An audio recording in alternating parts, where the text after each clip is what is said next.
We are.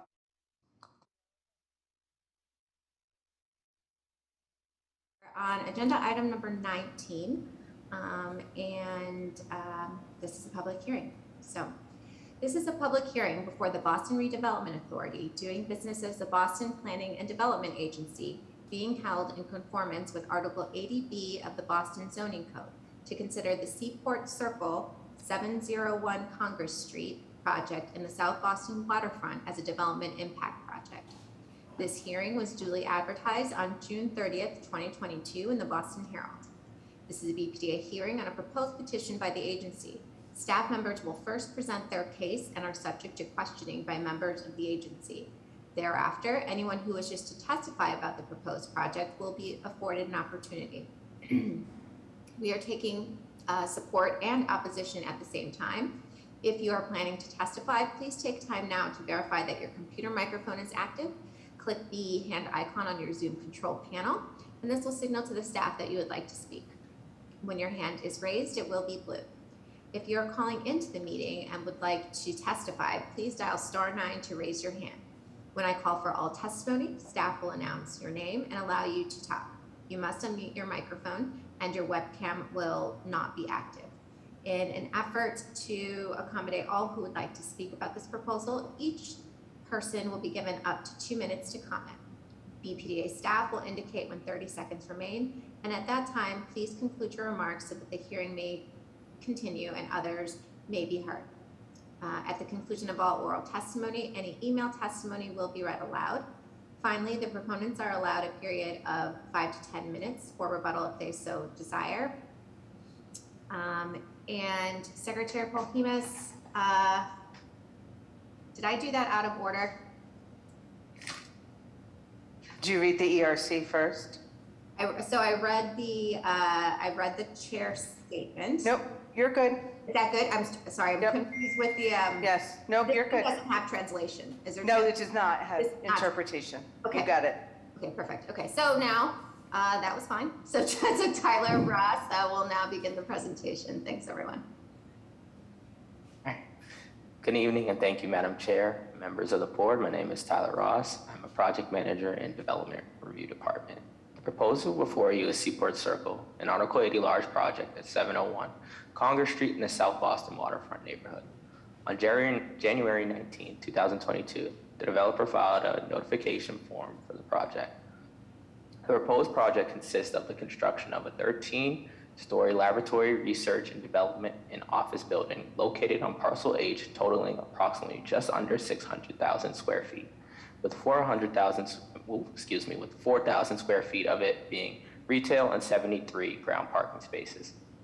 The proponent also proposes to develop an approximately 14,000 square foot job training and career center located within a 2-story building to be constructed on parcel H1.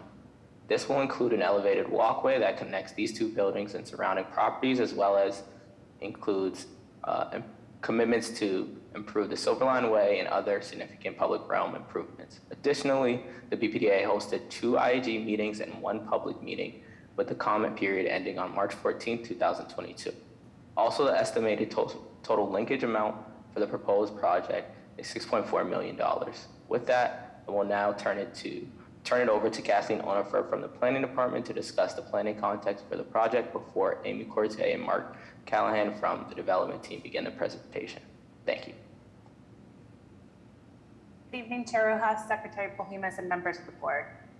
The Seaport Circle site for this project has been part of several recent planning efforts that informed the review of this project. Most recently, the South Boston Strategic Transit Plan, begun in 2019, established short, medium, improving the operating connectivity of existing transit services serving the South Boston Seaport, the Silverline Station at the site. The site is also adjacent to the Ray Flynn Marine Park, which is currently finalizing an updated master plan to protect this area for maritime and industrial activity in line with state law. The proposed uses of this project, life science, office, retail, and job training center, are complementary to those at the Marine Park and the larger area and help advance economic development here. The neighborhood context and zoning, including that this is a transit-oriented location near a Silverline station, and the importance of the coastal flood a resiliency overlay district, or CFROD, are two major planning concerns and were a significant focus of site and plan and design review.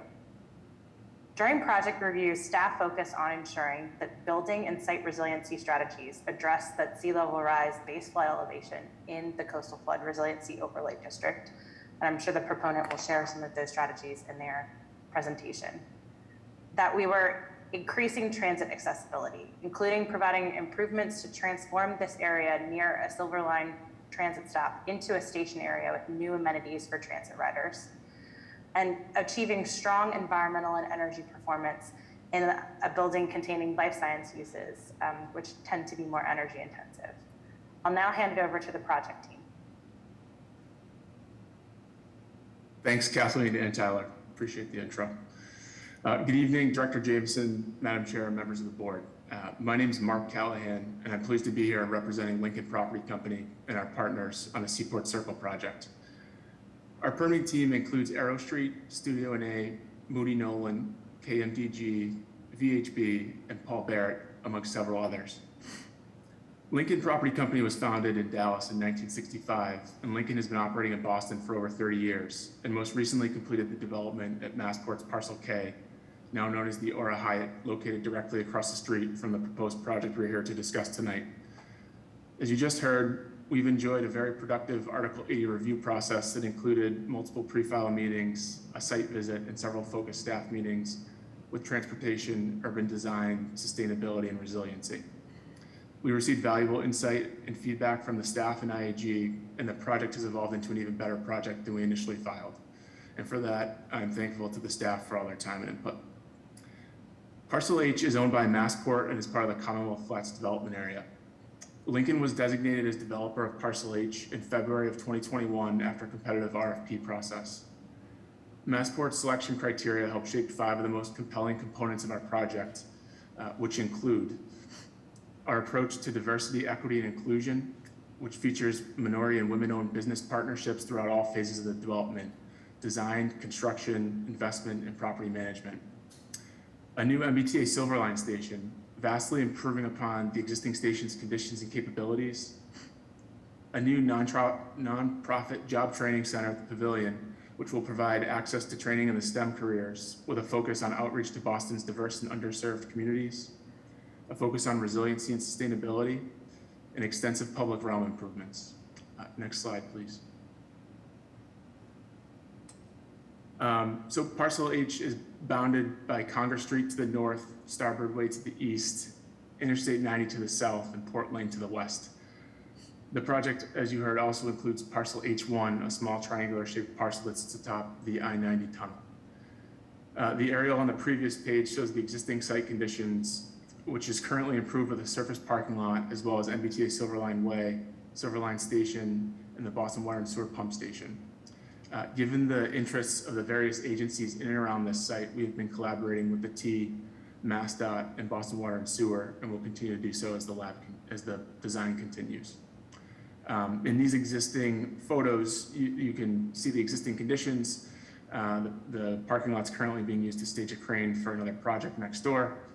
And photos also illustrate that Silver Line Way is a large portion of our ground plane running through the center of the site. And also you can see that the current station experience is just a sidewalk and a chain link fence.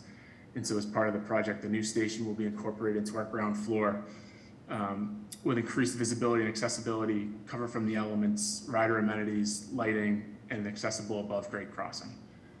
So I also have Amy Corte from Arrow Street, our lead architect for the project, who's with us tonight, who's now going to present some more detail on the project's design. Amy. Thanks. Can you go to the next slide, please? The design of Seaport Circle stitches together and enhances a series of seemingly competing site relationships. We have the Silver Line bus road network, which runs under and through the project. We have to maintain access to the BWSC pump station while also avoiding all of their underground easements. And we are bridging over the Mass Pike with a nonprofit-run job training pavilion. Throughout this, our goal for the public realm has really been to enhance the number of pedestrian connections, creating multiple paths through and around the site, while also designing these paths at spaces, which have the potential to connect people both at grade and at the second level. Next slide. Actually, sorry, go back to the previous one. So at the ground plane, we've opened up the center of the site, transforming what was a fenced-off surface parking lot into a public space connecting Congress Street to Silverline Way. Passengers using the Silver Line now have multiple access points to access the Silver Line and the inbound platform, with the 2 office lobbies curving in and blurring with small retail spaces that are accessible from the platforms.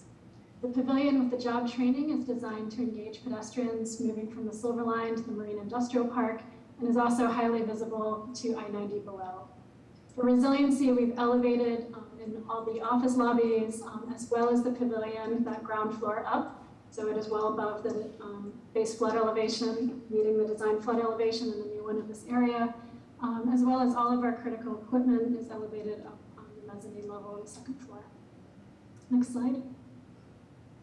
And tying this ecosystem together is our elevated ground plane, connecting the 2nd floor spaces of the pavilion and the life science building to the open space of Hyatt and Morris Seaport.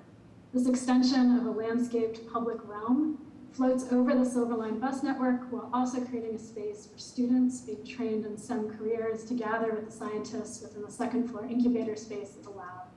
The nonprofits running the pavilion are expecting to give 2,000 students a year a career path into the science and tech-related jobs. This elevated ground plane really unlocks a series of outdoor and interior spaces to support their mission while also creating a safer and more accessible connection over the Silver Line. Next. This is the section through the center of the lab building with Congress Street on the left and the I-90 boat section on the right, with the Silver Line running underneath the building. You can see it was really important to the design team that our project have multiple front doors and not turn its back on the Silver Line. This section also shows how both the Congress Street facade and the I-90 facades of the building undulate in, creating south-facing terraces for the lab tenants, as well as carving the building in from Congress Street to draw pedestrians in and through to the Silver Line. Next. This view is from the Congress Street approach, moving towards the center of the site, towards the Silver Line inbound platform. You can see the carved and the curved Congress Street facade, which occurs not only at the ground floor, but also at the 2nd and the 3rd level to bring more daylight down into the public realm. The exterior blurring into the interior lobbies and the retail spaces, which extends the visual transparency horizontally across the site and across the block. Next. And this final perspective is standing at the center of the site from the inbound platform, showing the multiplicity of visual connections through the site. The far left of the image shows the view corridor to Congress Street, Northern Avenue, and the water. The retail space is at the center of the site, and this image, and we also have a visual connection to the outbound platform on the right. And we're also looking at how really the ceiling plane can also undulate up, creating this inverted landscape, which creates this perception of additional daylight and additional space above you for the passengers waiting at the busway. Next. And then this final slide really shows how all three, really 2 buildings are tied together. The lab building and the main block, which hovers above the Silver Line, was designed to be perceived as 2 buildings, really stitched together at the center part through the series of curved facades and undulations. And then that's tied to the elevated ground plane, the pedestrian link, which connects and creates a real presence for the pavilion at both levels, and then also connects into Parcel K. Next slide. So here, as we started some of the highlights from the project, and it was difficult to pick a few, but I think some of the most significant public impacts that are highlighted here is the impact on the student training, as well as the transit riders that will move through the new Silver Line station. So this concludes our presentation. Thank you for your consideration and happy to answer any questions. Okay, thank you. So as a public hearing, we are going to take testimony from the public first, and then we'll go to board questioning afterwards. So Secretary Polhemus, do we have anybody who would like to testify? Or Gary Walker, you can unmute yourself. Yes, Madam Chair, members of the board, Madam Secretary, Director Jemison, Gary Walker, electricians and technicians, Local 103. I'd like to speak in strong support and thank Lincoln Properties for creating more jobs in our city. Thank you very much. Thank you. Minor Perez, you can unmute yourself. Thank you, Madam Secretary. Good evening, Madam Chair, members of the board, Director Jamison. This is Minor Perez representing hundreds of union carpenters that live and work throughout the city of Boston. I'd first like to take a minute to thank the developer and congratulating him outstanding work and the outreach to the community. As well as I want to thank the office of Mayor Michelle Wu for allowing the community to be a strong part of the process. With that, Madam Chair, we are in the Carpenters Union is in strong support of this project, and we thank the developer for that. Thank you. Thank you. Would anybody else like to testify about this project? Rick Keogh, you can unmute yourself. Hey, good evening, Madam Chair and board members. This is Rick Keogh. I'm a member of the representative of the Sheet Metal Workers Local 17 of Boston. I represent all my members in the Boston area. Also, I cover the outside areas, Waltham, Lexington, Middlesex County.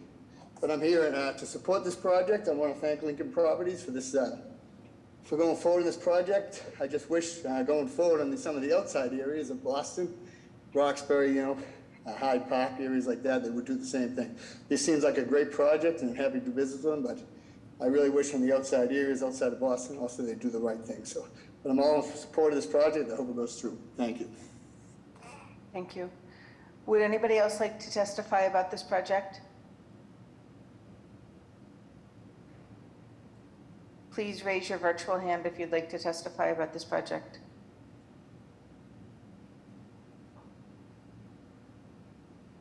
Madam Chair, I believe that this concludes the public hearing portion of this item. Okay, thank you. Tyler, do we have any written testimony that needs to be received into the record, or? Yeah, we have 2 written letters of support. One from City Councilor Ed Flynn. Dear members of the Bpda board, I'm writing in support of Seaport Circle located at 701 Congress Street, which is on the board's agenda today. The proposal includes a 13-story lab, research facility, and office building located in the South Boston waterfront of Boston, as well as a 2-story job training nonprofit center on the adjacent parcel. The laboratory facility will be located on parcel H with a total of just under 600,000 gross square feet, and the training center will total an estimate of 14,000 gross square feet. These 2 buildings will be connected with an elevated walkway. This property will have a total of 72 parking spaces and 237 bicycle parking spaces. The laboratory and office spaces will have proposed sustainable systems that will use 38% less energy, 90% less natural gas, and 90% energy will be electricity. The project team has also made commitments to improve the Silver Line Way Station as well as other significant public improvements. Moreover, and of critical importance, the development team in Massport have placed emphasis on diversity, equity, and inclusion in each piece of the process, including development, design, construction, and property management. In addition, the Life Sciences and Technology Career Center Training Center will expand access to industry for neighborhoods, including underrepresented communities. It is for an aforementioned reasons and others that I support this proposal and hope the board will look favorably on it today. If you have any questions, please feel free to contact me. And our second letter of support is from IH for John Canestraro. Ladies and gentlemen, as an ING member and participant in the design development review process, I support Massport on Parcel H Seaport Circle project. The proponent has submitted a well thought out plan that improves the site, a defined Silver Line station, over an acre of public space, and a connected job training pavilion, complements the building architecture and purpose. Throughout the planning process, Lincoln Property Team has prioritized safety and efficient circulation around the site. The Marine Park Business Association strives to promote the same important requirements throughout this district. We look forward to working with the Bpda to ensure that Seaport and Marine Park remains a desirable location for all businesses, both new and established. That is all. Thank you. Thank you. So now we'll open up the questioning to board members. Do we have any questions or comments from the board? Yeah, I have a question. I'm really impressed with the job training center. Maybe Mark would be best person. How do you envision that? How do you see that working, and how will that be funded? Good question. Thank you for your question. We have assembled 3 nonprofit training partners that we've been working with for almost 2 years now to help us program the space within the pavilion, and they are planning the training programs that they will operate out of that space. Lincoln will be providing this space rent-free to them and also supporting the ongoing operations of the project, and we anticipate a lot of industry participation around the programs at the pavilion as well. Excellent. Thank you. Thank you. Are you at liberty to share the nonprofits, or is that not public? Absolutely, I'd love to. They deserve a lot of credit. So Just a Start is one of our partners. Gloucester Marine Genomics Institute is another partner, and then Mass Bioed. So all 3 have been very generous with their time to help us put together the best possible program. Awesome. Additional questions or comments? Dr. Lansford? It feels to me as though the proponents here have taken more time to describe the improvements in transit station work than the building itself, which frankly I'm quite comfortable with. And I'm very curious as to whether you could describe a little bit of the dynamic of how you reached the decision to do the work that you're doing with this Silver Line station, and what the dynamic was in dealing with the transit agencies to develop this site, which clearly will improve transit access to that area by a substantial amount. Sure, it's we spent a lot of time speaking to it because it's such an important part of the end product, excuse me, but also such a huge part of the planning because it dominates the site, and the building is doing a lot of gymnastics to kind of accommodate the big operation that exists currently. And credit to Massport for really challenging us to incorporate that as a key component of the project. And it's certainly not an afterthought. It's really something that we're championing and see as a huge amenity for the surrounding neighborhood and also the future tenants of the building. So we've been coordinating with the T for well over a year and much more continued coordination ahead. And they've been great to work with, and they have their interest in their standards, and we're making sure we're accommodating everything that they need to keep this operating and producing even better in the future. I guess I just want to say that we've seen a couple of projects recently where there is a significant connection between public transportation and the creation of either single or multiple buildings. And I do think it's an important direction for the city and us and the agencies to be taking as a way of enhancing the public sector's connection to private sector development. So I want to commend you on the approach that you've taken here, that it seems to me provides a lot of benefits beyond your building and for the wider community, both of workers and residents. Thank you. I do have a question. What is the biosafety level of the building? The intended biosafety level? 1 and 2 are allowed here by Massport. All right. Any additional questions or comments from the board? Okay. Hearing and seeing none, a motion is in order. So moved. Second. Roll call for a vote. Mr. Monahan? Aye. Dr. Lansmore? Aye. Mr. Miller? Aye. And the chair votes aye. Motion passes. Congratulations and good luck. Thank you very much. Thank you. Thank you. Okay. So we are now going to move to the next public hearing. So simultaneous Chinese and Spanish interpretation are being provided for this meeting using language interpretation function within Zoom. We ask that you be patient in case we have any technical issues.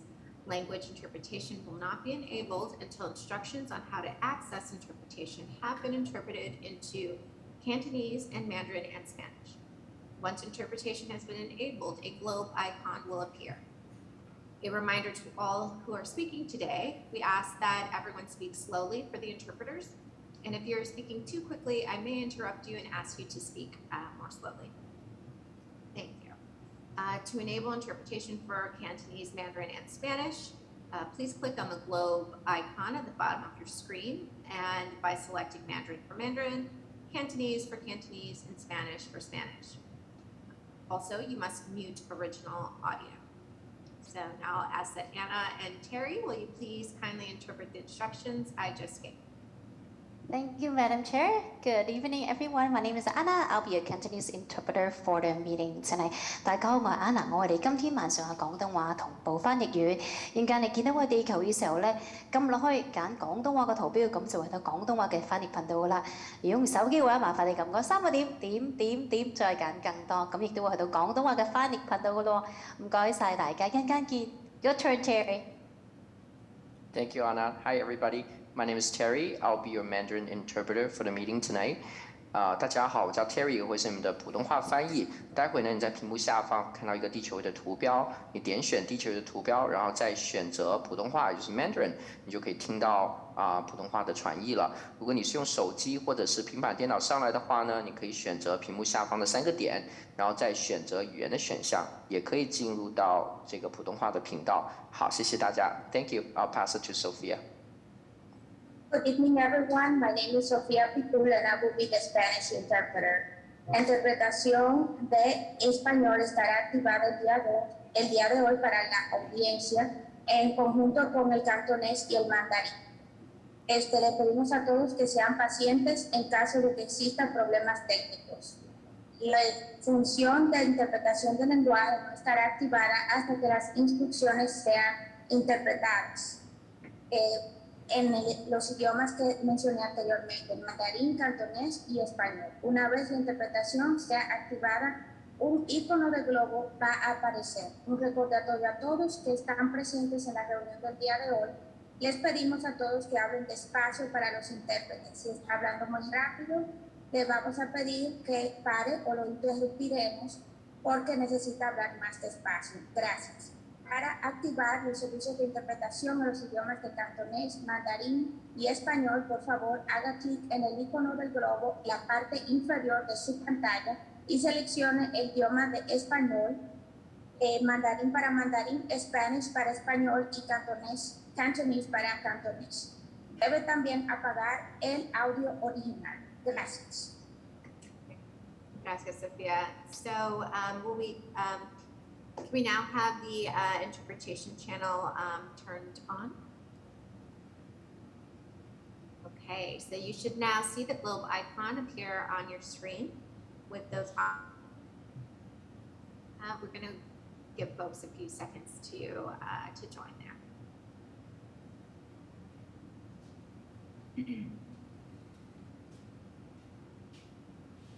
So if you're having any difficulty activating interpretation, please call the phone number that's on the screen and take note of the phone number. If you have any difficulties later in the meeting, you may call that number. Secretary Polkimas, are all of the channels operating? They are operating. Great. Okay.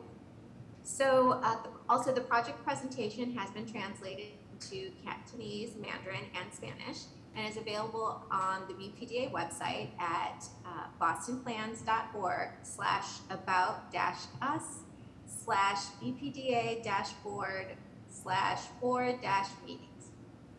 Please take note of the website address on the screen to have access to the translated project presentation.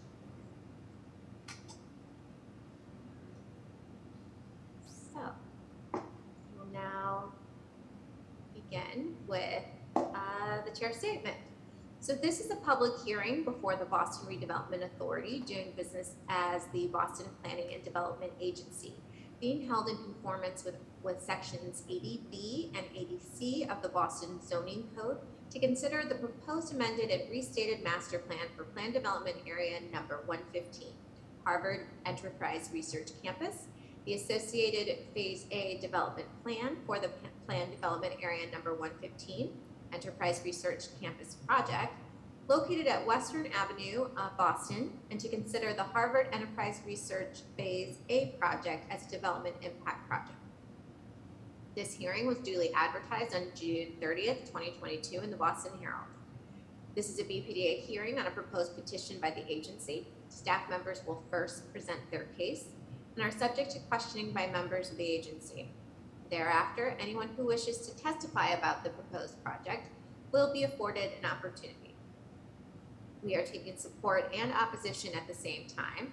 If you are planning to testify, please take time now to verify that your computer microphone is active. Click on the hand icon on your Zoom control panel. This will signal to the staff that you would like to speak. When your hand is raised, it will be blue. If you are calling into the meeting and would like to testify, please dial *9 to raise your hand. When I call for all testimony, staff will announce your name and allow you to talk. You must unmute your microphone and your webcam will not be active. And in an effort to accommodate all who would like to speak about this proposal, each person will be given up to 2 minutes to comment. Bpda staff will indicate when 30 seconds remain. At that time, please conclude your remarks so that the hearing may continue and others may be heard. At the conclusion of all oral testimony, any email testimony will be read aloud.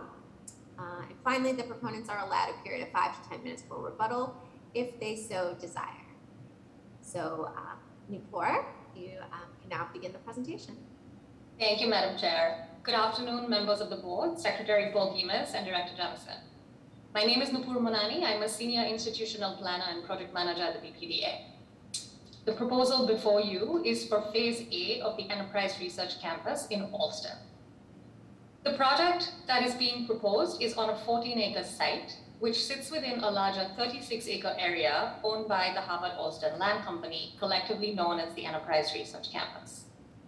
The 14-acre site was first before the board in 2018 when Harvard University was granted a PDA approval for 900,000 square feet and a mix of uses including residential, office, lab, hotel, and a conference center. The project being proposed by Harvard selected developer Tishman Spire is consistent with this unit mix. In addition, it also suggests refinements to the site plan first outlined in the 2018 PDA, including the consolidation of the open space into a large and contiguous central greenway. The Phase A project, as the name indicates, is the first of 2 phases that are envisioned for this site by the proponent. And Phase B is expected to follow after Phase A consideration and will go through its own Article 83 process in the future. The review for Phase A began with Bpda and city staff in 2020. Since that time, the team has worked with the Bpda staff, with BCDC, with other city departments on reviewing and refining this project. In particular, the team has worked very closely with Bpda transportation staff and BTD, Boston Transportation Department, to incorporate the city's plan for a Western Ave transitway into their street design. My colleagues have worked tirelessly through many charrettes, workshops with the development team to arrive at the shared vision, and I greatly appreciate the collaboration and collective effort to bring this transit-first vision for the corridor one step closer to implementation through this proposed project. In parallel to this, the project has been greatly improved through a robust community engagement process with the Harvard Allston Task Force, which is the official advisory body to the Bpda on this particular effort, and the Allston-Brighton community, as well as our local elected officials. Each of our virtual meetings over the last 18 or so months have been attended on average by 60, 75 people, and input from each of these meetings has been crucial in shaping the project that you will see shortly. At these meetings, we not only heard feedback related to the project, but also many questions about the law that is within Harvard's control. And recognizing that this, as well as any future development in the ERC, is creating a new piece of the city's fabric, the need for a comprehensive and community-led vision for the future came through loud and clear in all of our community conversations. I'm pleased to say that we will soon be able to embark on a city-led planning process for the ERC, as Harvard has committed $2 million to support this effort. In addition to that, the project provides an unprecedented level of community benefits. Key among them is a commitment to providing 25% of the residential units in the Phase A project, which is approximately 86 units, as income restricted through the Bpda's inclusionary development policy. These units will range from 30% area median income to 100% area median income, making sure that there are options available for a wide range of Allston residents and others who would like to call this neighborhood their home. Over and above this, Harvard will also provide $25 million toward the creation of an Allston-Brighton Affordable Housing Fund and contribute an approximately 1 acre parcel of land for the creation of affordable home ownership units adjacent to the ERC. The greenway that I mentioned before that will be constructed as part of Phase A will be a signature open space in and of itself. And in addition to that, Harvard has committed to constructing one more segment of approximately an acre. And together, these two pieces bring us, again, one step closer to realizing the vision for a continuous green corridor from the heart of the neighborhood all the way to the Charles River. In their effort to be a good neighbor, Harvard will also provide ice time at Harvard Athletics to Allston Brighton Youth Hockey for the 2022-23 season. And the Harvard Band will participate in the Allston Brighton Parade in 2022. There are several other initiatives and contributions that are being proposed by the proponent, Tishman, Spire, as well as Harvard toward workforce development, DE&I, as well as arts and culture, which the team will elaborate on further in just a minute. I would just like to say in closing that I'm very proud of the proposal that's in front of you today. And I want to recognize once again the role of the Harvard Allston Task Force, the Allston Brighton community, and all of our local elected officials in bringing us here. It's been a real pleasure to work with this community that has pushed the project to be better at every step of the way. And I very much look forward to continuing this partnership going forward into our planning endeavors. I will now turn it over to Kathleen Onifer to walk us through a little bit of the planning context, after which we will hear from members of the development team as well as Harvard. Kathleen? Thank you. Good evening, Chair Rojas, Secretary Polhemus, and members of the board, as well as the broader public who's joined us here tonight. The proposed Phase A project is located within the area of the Allston-Brighton Mobility Study, completed in 2021, established a framework for investing in the multimodal alongside development, including safe and convenient transit and bicycle access.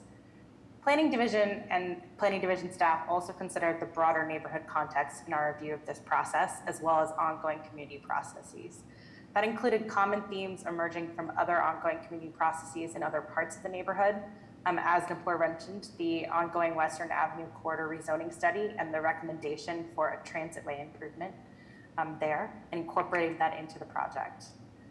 Other development projects, as Allston Brighton has a number of active Article 80 and PDA proposals in front of it that have extensive community processes and common themes and issues that emerge during those processes as well. The Harvard Allston Institutional Master Plan and the considerable community participation in the 2018 PDA Master Plan. And of course, the extensive and dedicated work of the Harvard Allston Task Force and the larger Allston Brighton community on this project to identify up-to-date community priorities and concerns. As evidenced by this long list of ongoing planning and development review processes in Allston Brighton, the neighborhood has an evolving planning context.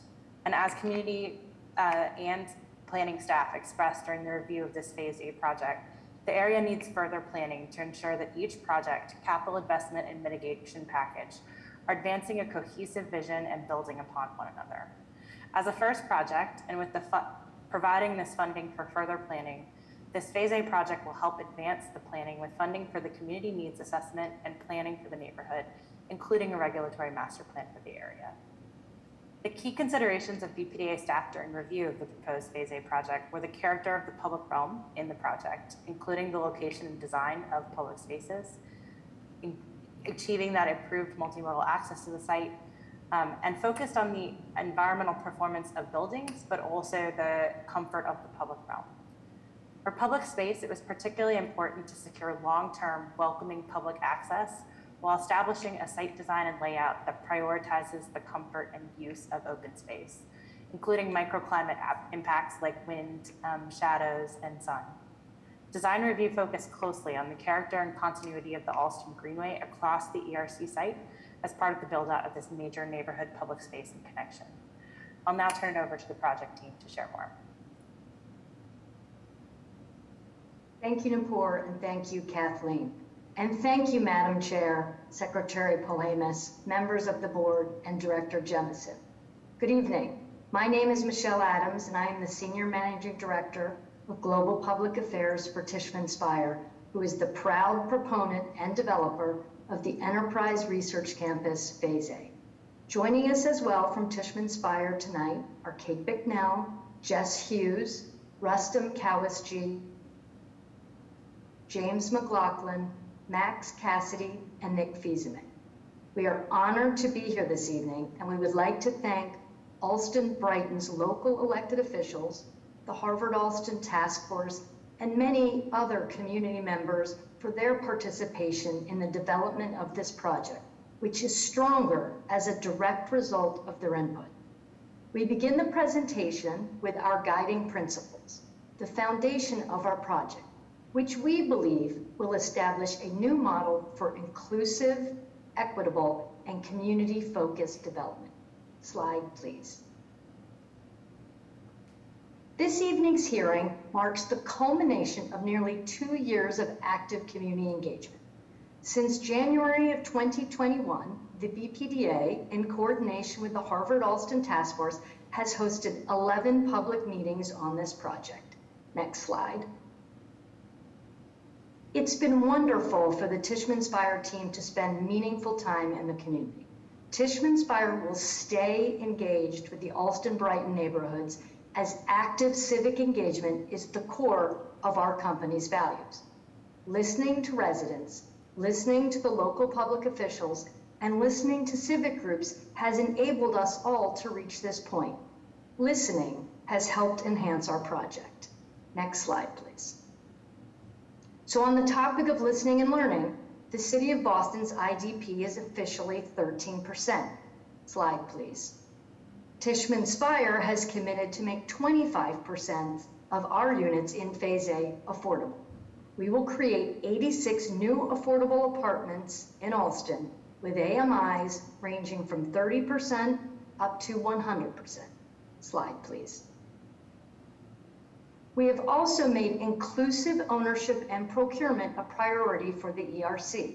Approximately $30 million of equity was invested by nearly 150 individual minority investors, many of whom live and work right here in Boston. We understand that this is the largest raise of its kind in both amount and individuals for any project in Boston, and the very first of its kind of a project not on public land. We have also awarded more than 30% of the total value of our pre-construction contracts to MWBE firms, and look forward to awarding at least 15% of the total value of construction contracts as well. Slide, please. The Phase A will provide for an active and extensive open space and public realm teeming with activity. Tishman Spire has reserved 25 retail space for small, local, minority, or women-owned retailers, and we have a 1,500 square foot pop-up space to showcase the work of local artists. Next slide. Phase A will create approximately 2,000 union construction jobs and 2,300 permanent jobs, including jobs for Unite Local 26 hotel workers. We will also work alongside school communities to offer pathways to science in alignment with their priorities. And now I would like to introduce Mark Hanley, Harvard University's Director of Government and Community Relations, to present Harvard's additional commitments to the neighborhood. Thank you, Michelle. Good evening, Bpda board members, Secretary Paul Amos, and Director Jemison. Thank you, Michelle. I'm delighted to be here with you tonight on behalf of the entire Harvard community.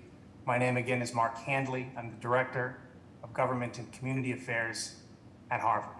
I'm here tonight to present on Harvard's commitments in support of the project. On affordable housing and home ownership, Harvard will create new affordable housing and home ownership opportunities through the donation of the 0.9-acre parcel at 6579 Seattle Street to an affordable housing developer. And Harvard is committed to 20% IDP in future projects in the Enterprise Research Campus. As was mentioned earlier, Harvard has also committed to providing $25 million over 12 years for affordable housing creation and preservation to enable new projects exclusively in the Allston-Brighton neighborhood. On planning, Harvard is committed to funding up to $1 million and participating in a city-led planning and rezoning process of the remaining ERC acreage outside of the 14-acre PDA master plan area.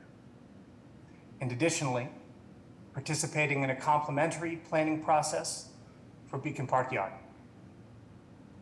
Harvard will also fund up to $1 million and participate in an Allston-Brighton community needs assessment to help inform future community benefits. On workforce development, Harvard is committed to 25% of the ERC retail area to be reserved for small, local, and/or minority women-owned businesses. And Harvard will provide over $1 million over 3 years for new and existing workforce education programs, including our workforce development programs available through the Harvard Ed Portal. In public realm and open space, Harvard is committed to a standard of 20% of the total developable land area in the fully built ERC as publicly accessible open space. Harvard will design and construct the next 1-acre greenway link, the play section, starting with a community-informed design process.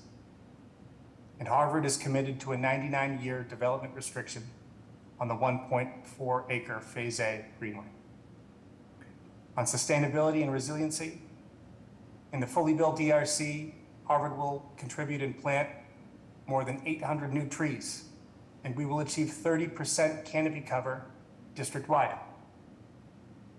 And on mobility and transportation, with the completion of Phase A, the Harvard shuttle route will expand, and we will offer free shuttle access for Allston-Brighton residents.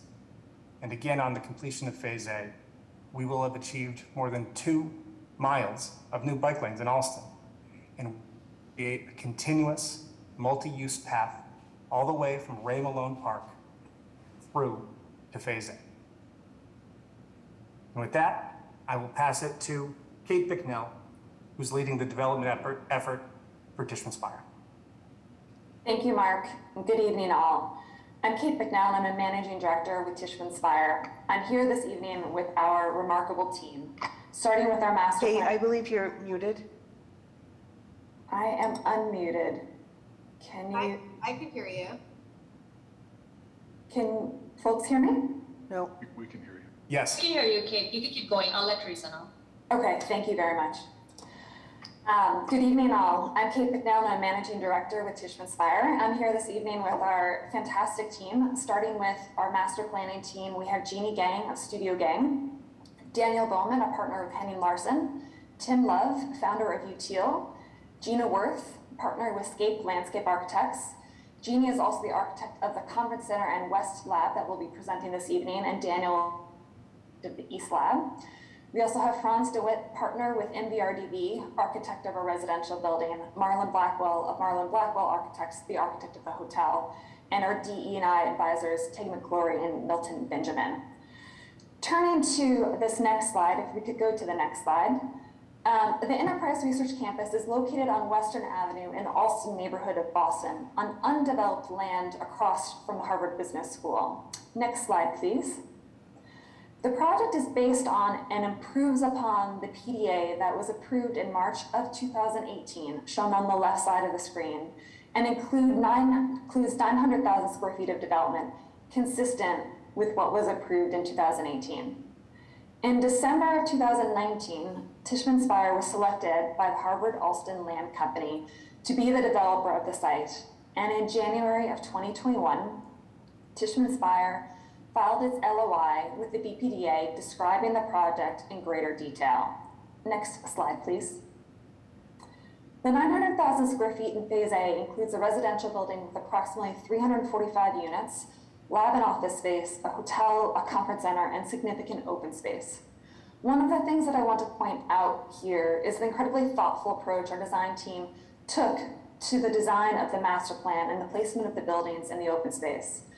As you can see, the master planning team developed a strategy that was designed to maximize the amount and the quality of the open space for residents and the public.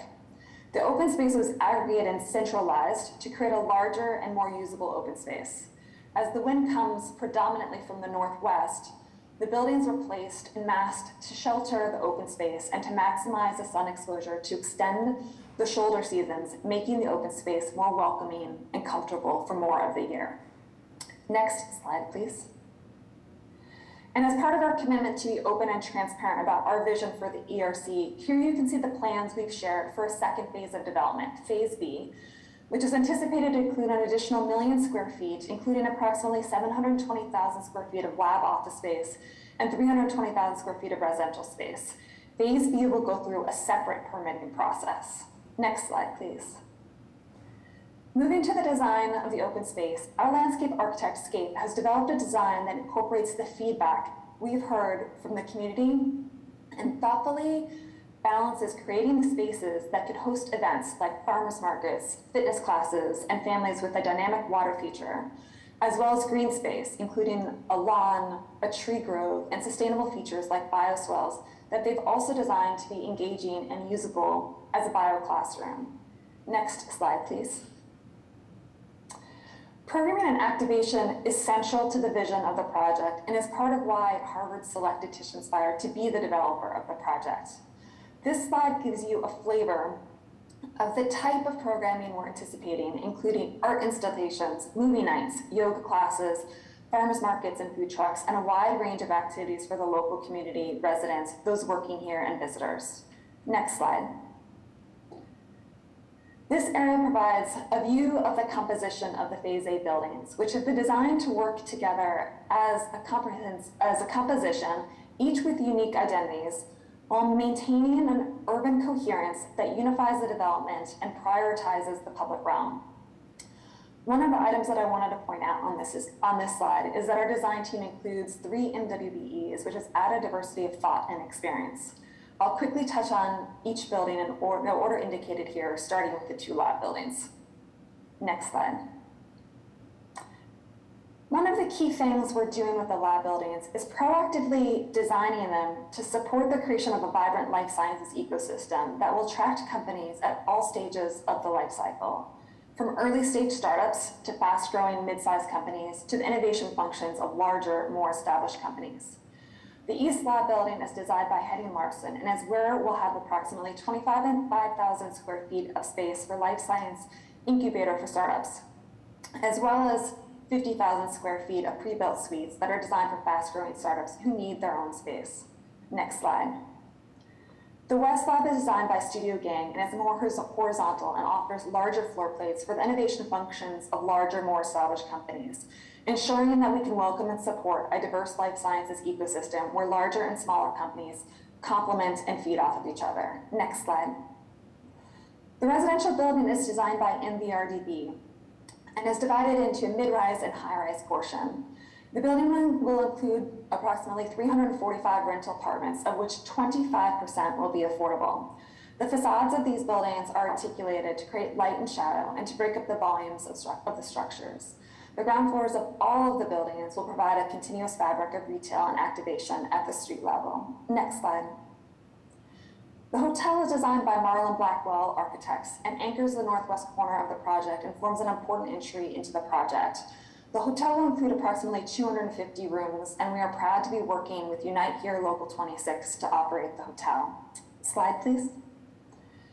The conference center, which we affectionately call the Treehouse, is designed by Studio Gang and will be one of the first mass timber buildings developed in Boston.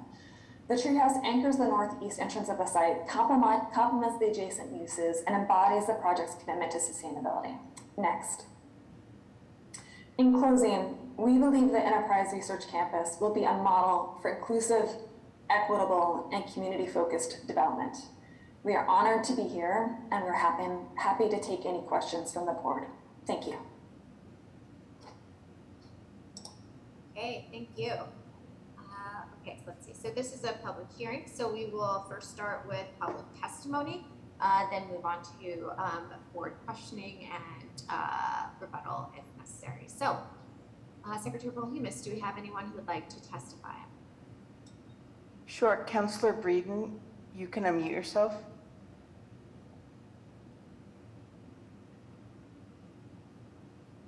Councillor Breeden.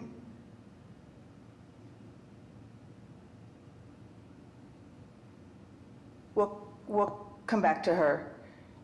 Barbara Parmenter, you can unmute yourself. Thank you. My name is Barbara Parmenter, and I'm with the Harvard Alston Task Force. First of all, I want to thank Mayor Wu, Chief Jemison, Councillor Braden, Representative Moran, and Nupur Manani for bringing us to this point tonight. While I support this deal for the Phase A, it also saddens me. The fact that it took the mayor and Chief Jemison to become personally involved is, I think, Exhibit A of the broken planning process that then Councillor Wu spoke about in her report on the Bpda several years ago.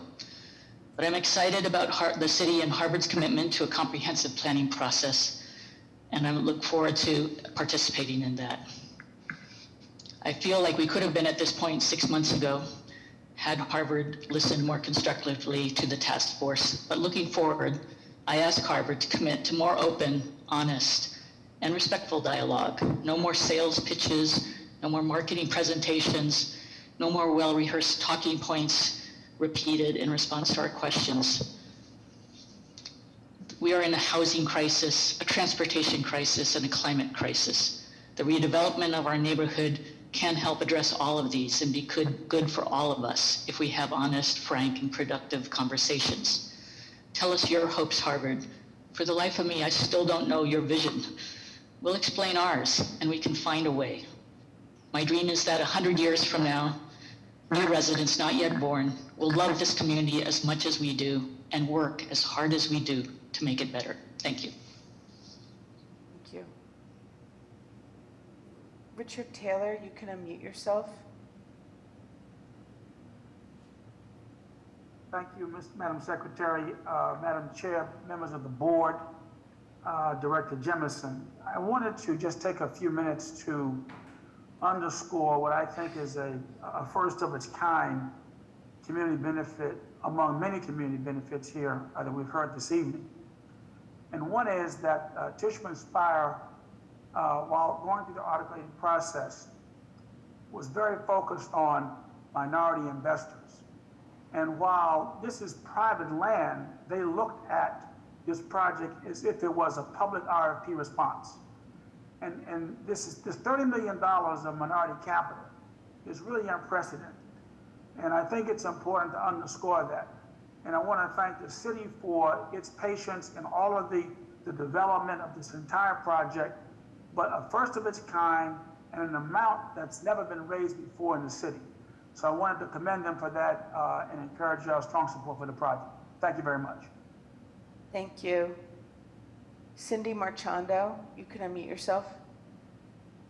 Thank you. I am Cindy Marchando, a member of the Harvard Alston Task Force and a resident of Alston. I have been very critical of Harvard not being a good neighbor on equitable partner. But in recent days, Harvard have stepped up, thank you, Mark, and showed our community they are capable of being a good neighbor and equitable partner. They have shown they are listening, or at least attempting to listen to the community. Support in Phase 8 does not mean our work is complete, but in fact, it's just beginning. With the securing of funds for a master plan, we look forward to working collaboratively with the administration, Bpda, our elected officials at Harvard to create the equitable, resilient, and inclusive district that we all want and our community deserves. One with extensive green space, affordable housing, both for rental and home ownership, housing for our seniors, I'll be a senior by the time we're finished, and improved transportation infrastructure and much, much more. And I'm filled with gratitude to be part of this historic commitment by Tishman Spire to provide our community with 25% income restricted units at the 30 to 100% AMI. You have shown yourself as a vested member of our community, and for that I am very thankful. I also want to say thank you on behalf of the future residents who will eventually live in those units. Thank you for the opportunity to speak, and I am in favor of the ERC phasing moving forward. Thank you. Thank you. John Bruno, you can unmute yourself.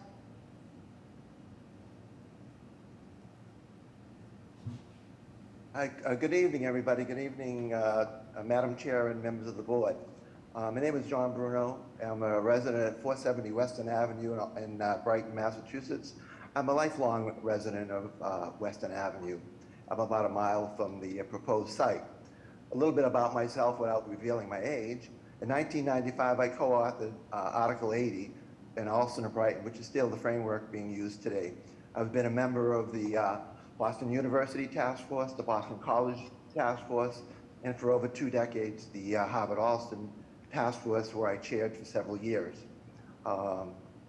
I've served on a number of institutional master plans and some IAGs. I would like to take the opportunity to enthusiastically support the ERC Phase A project moving forward. I've attended the majority of the meetings and have agreed with the revisions and the edits that have been presented. The proponent has exceeded expectations. This initiative is going to replace decades of a blighted area in North Alston. This phase will also not only revitalize an underutilized area, it will create nearly double the housing component, going from a required 13% to an unheard of 25% affordability. It also addresses diversity, equity, and inclusion of our underserved community. Additionally, it's going to provide nearly 2,000 union jobs. When the site is completed, it will probably provide another 2,000 permanent positions, with emphasis on local residents being employed. The development will also include retail space for small and local businesses. It will also include 1,500 square feet of artists, a much needed component in the Alston-Brighton area. This phase will also create a robust green space. The green space is a continuation from North Harvard Street, connecting the Honan Library, Malone Park to the Charles River. The plan also addresses building green with a strong emphasis on stormwater infrastructure. Lastly, this development will create a lucrative tax base for the city of Boston. It should be noted that I've already submitted written testimony supporting this project. Thank you for your time. Thank you. Jamie McNeil, you can unmute yourself. Thank you, Secretary Polimas, Chair Rojas, members of the board, Director Jemison. My name is Jamie McNeil. I'm the general agent for the Hotel and Food Workers Union, Unite Here Local 26. We represent about 12,000 hotel and food workers in the greater Boston area. This project's a big deal. I'm really, really excited about this project. You know, it's really evidence of the importance of the community process and that the community process really works. You know, it's also evidence of Mayor Wu's leadership, Councilor Breeden's leadership.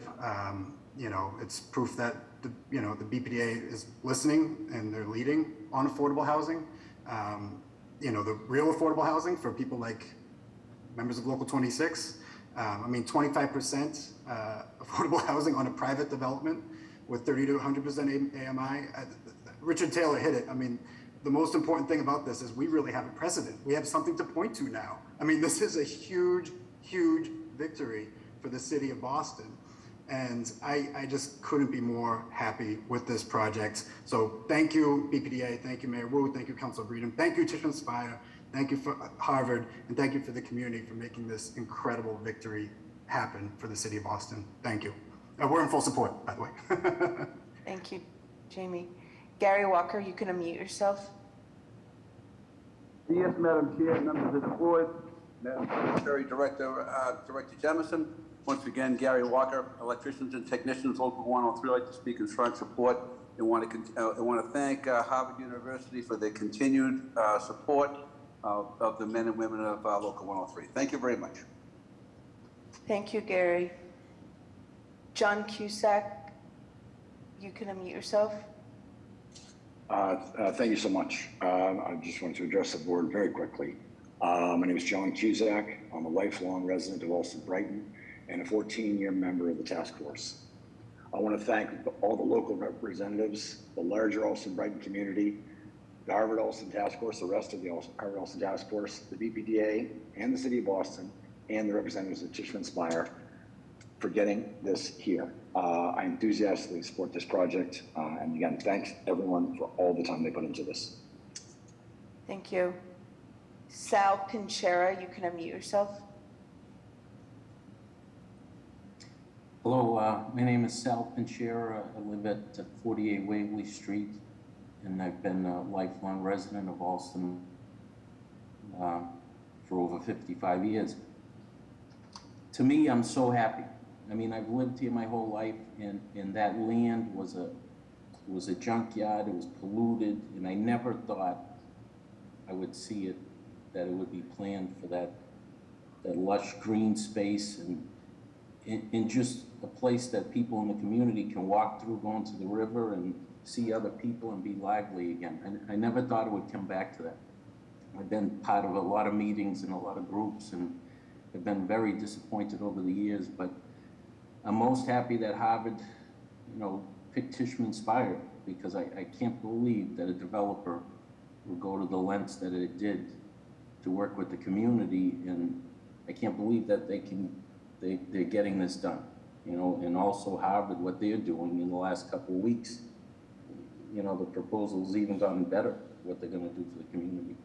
So it's very important. I know architects look at it one way, but people that live here have never been able to really have a whole community.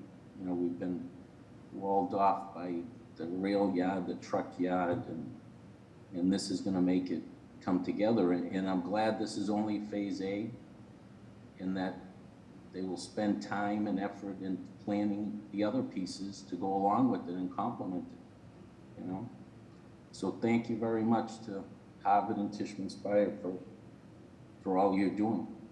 A lot of people are going to benefit from it, and even those that aren't going to benefit, live there directly in the affordable unit, just walking through there, it's going to make this home again.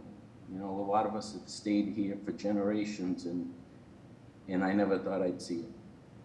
So thank you very much. Minor Perez, you can unmute yourself. Thank you, Madam Secretary. Madam Chair, members of the board, Director Jamison, Minor Perez, once again representing the men and women from the Carpenters Union. On behalf of hundreds of our members that live and work throughout the city of Boston, I want to go on record and support. First, want to thank the electeds in the Brighton-Allston area, as well as the community members. And particularly, I want to thank Mayor Wu's office for really stepping in and making sure that this got done, and for allowing the community to be a strong part of the process. And I have to say, Harvard University has always done the right thing by the working people, and Tishman both have gone above and beyond to listening to the concerns of the community in trying to very well accommodate them. The benefits being offered are something really great. And because of that, and obviously the work opportunities, we are in full support of this project. Thank you. Thank you, Minor. Rick Keogh, you can unmute yourself. Good evening again, Madam Chair, board members. Richard Keogh with the Sheet Metal Workers Local 17, and I represent the members of the Allston Brighton area. And I want to speak in favor of the project. I've been going to these meetings, dealing with Harvard over in the Allston Brighton area for probably 10, 12 years anyways. And I know that some of the meetings go long. They've always done great projects, and they don't rush the community. They take their time. They try to get it right, and they always do the best they can. I'll tell you, this project's going to be an excellent project. I can't wait to see it get going. And I just want to thank Mayor Wu for working this out, and everything's going to be good. But Mark Hanlon and all the crew from the Harvard and Tishman, they're a great crew, and they work really hard with me. I've been watching. I go to all the meetings, and it's really good to see. So I'm really in favor of this project. I hope it gets through. I want to thank you. Thank Harvard too. Thank you. Would anyone else like to testify about this project?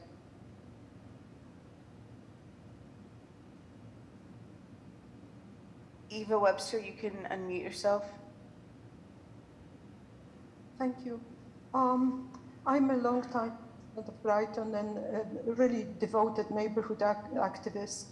I just would like to say that as a comment to a task force member stating earlier that this all could have been done 6 months ago if Harvard was more reasonable. I happen to think that it could have been done sooner and with less drama if some people in the community were more reasonable. We cannot be just, Harvard is very generous with the package of benefits that they are offering. And everyone who lives in Allston Brighton and really cares about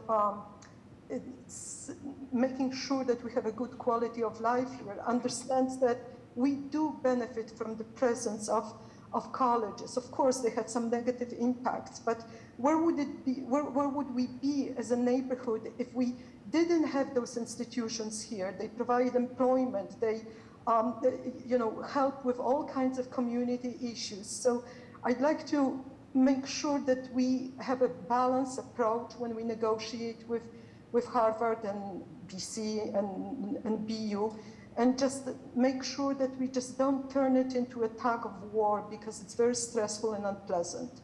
And as far as the affordable housing goes, of course, everyone understands that people who cannot find well-paying jobs have to live somewhere, and it's up to the city to make sure that they are not homeless. But we also have to remember that every single residential project is built with market rate materials. And of course, in Boston, we are requiring union labor.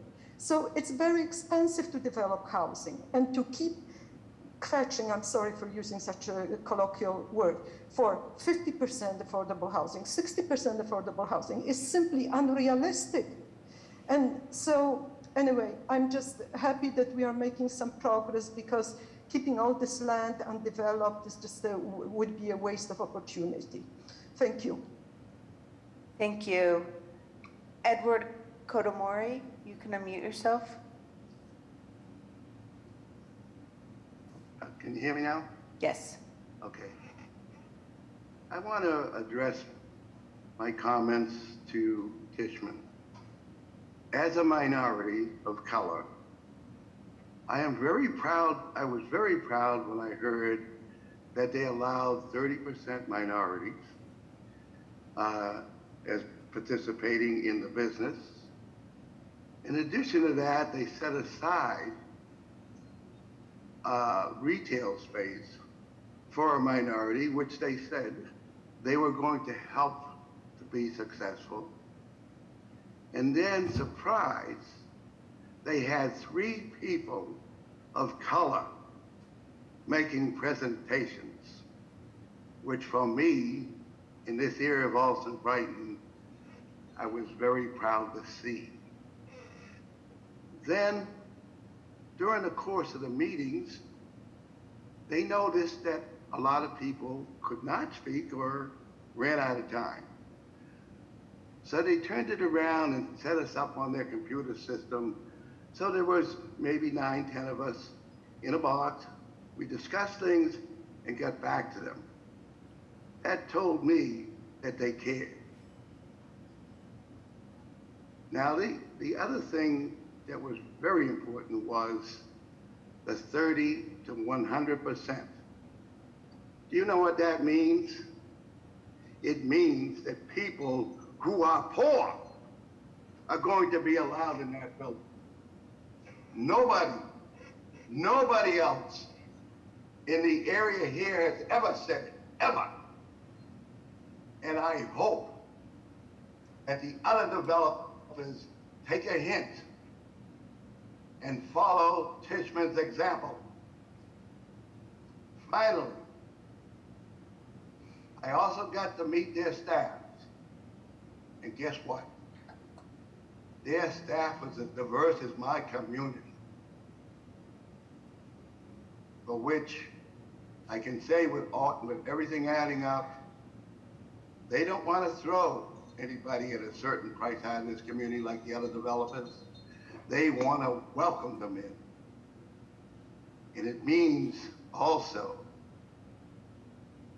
that seniors who cannot afford to stay in these homes and have given up their homes and being driven out will have an opportunity to live in these apartments.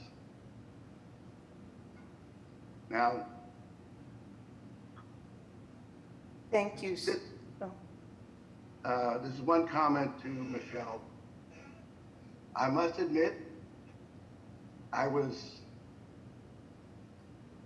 cautiously optimistic about your intentions, your company's intentions. But now I know that you're going to do what you said, plus you've gone through the entire community, including the Brazilians, the Chinese, and every other group of color. Nobody else has done that. So be proud of yourselves. I sincerely mean that. This is why I want this project to go through. And as phase 2 enters, I'm sure that they will continue to support the minorities in the neighborhood, as well as those people who are at the lower income levels, something that everybody forgets about. Thank you very much. Thank you, sir. Would anyone else like to testify about this project? Please raise your virtual hand.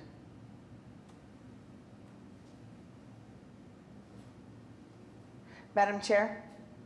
Okay, great, thank you. Do we have any any written testimony that needs to be read into the record? Yes, ma'am. There's a few letters. I will mention we've had a couple of people who've sent in letters provide spoken testimony as well. So in the interest of time, I will skip those specific letters, but I will read everything else that I have. Thank you. The first letter is from Cindy Marchando, a member of the Harvard-Alston Task Force. She says, Dear Priscilla Rojas, Michael P. Monahan, Dr. Ted Landsmark, and Brian Miller, we, the undersigned members of the Harvard-Alston Task Force, support the Enterprise Research Campus Phase A. We look forward to working collaboratively with the administration, the Bpda, Harvard, our elected representatives, and the Alston-Brighton community on future initiatives. Respectfully, Cindy Marchando, Anthony Disadoro, Barbara Parmenter, Brent Whelan, Bruce Houghton, Christine Barriel, Dan Daly, John Cusack, Mike Hanlon, Rita DeJassi, Millie McLaughlin, Tim McHale, Troy Brogan, and Ed Kotomori. The next letter is from Christine Barriel, who's also a member of the Harvard-Alston Task Force. She says, to members of the Bpda board, I would like to email my support for the Tishman, Spire, and Harvard's plans for the ERC Phase A. As a member of the Harvard-Alston Task Force and an abutter, this long community process has brought us to a great plan from all parties involved. I thank the Bpda, mayor, and elected officials as well for joining the Alston-Brighton community in our advocacy to make sure that this project truly fits within the community. I hope that the board approves this and moves forward so we can start to tackle building much needed housing in our neighborhood. I'm not sure if I will be able to speak during the hearing tomorrow and may just be tuning in to listen as I will be at work, so feel free to keep this on the record or read it into the record during the board meeting. Thank you, Christine Barrielli, 219 West Ave, apartment S317, Alston, Massachusetts, 02134. The next letter is from Mike Hanlon, also a member of the Harvard-Alston Task Force. Dear Director and members of the Bpda, as a long-term member of the Harvard-Alston Task Force, whose family has lived in Alston for the past 67 years, I'm pleased to join my fellow task force members and offer my support for the Harvard Tishman Spire Enterprise Research proposal, campus proposal that is before you. A great deal of time and work has been spent in coming to this agreement, and I would like to recognize the dedication of the commitment of my fellow task force members, State Representative Moran, State Representative Honan, District City Councilor Liz Breeden, and especially Mayor Wu, all of whom stood with the Alston community to present issues and concerns and fight for what is best for the Alston neighborhood. There is much more to do regarding this proposal and in Phase B of this project to create and maintain a partnership that works for the Alston community, Harvard, and the City of Boston. Thank you, and I appeal to you for your consideration of this proposal. Sincerely yours, Mike Hamlin, HATF member.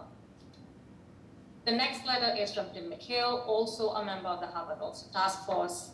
Tim says, Ms. Monani, Jane and I, Jane is his wife, would like to express our support for today's Bpda hearing for the approval of the Tishman Spire Harvard Phase A project.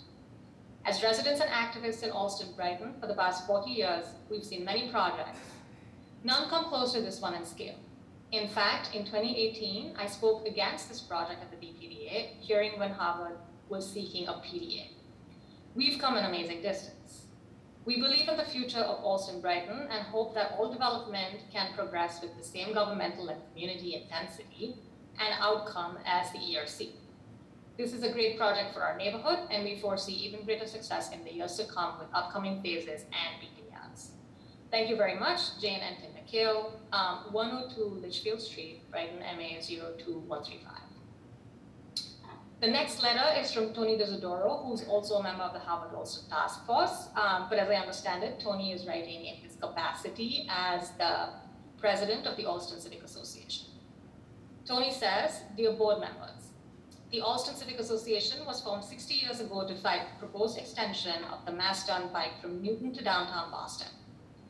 In a highly political environment, the extension was eventually granted by the Commonwealth of Massachusetts, splitting the Alston-Brighton community in half. We lost homes, we lost businesses, we lost a commuter rail station, and we lost our quality of life. It wasn't until May 22nd, 2017, that we regained one commuter rail station with the opening of Boston Landing. Also, 60 years ago, in what residents to this day call one of the greatest tragedies of urban renewal, the demolition of Barry's Corner, a complete working-class neighborhood with 52 structures, for at the time would be replaced with a luxury apartment building, was a moment that stripped us of our heart and soul. If there was a concession, the city eventually came around and proposed an affordable housing project, what is Charlesview today.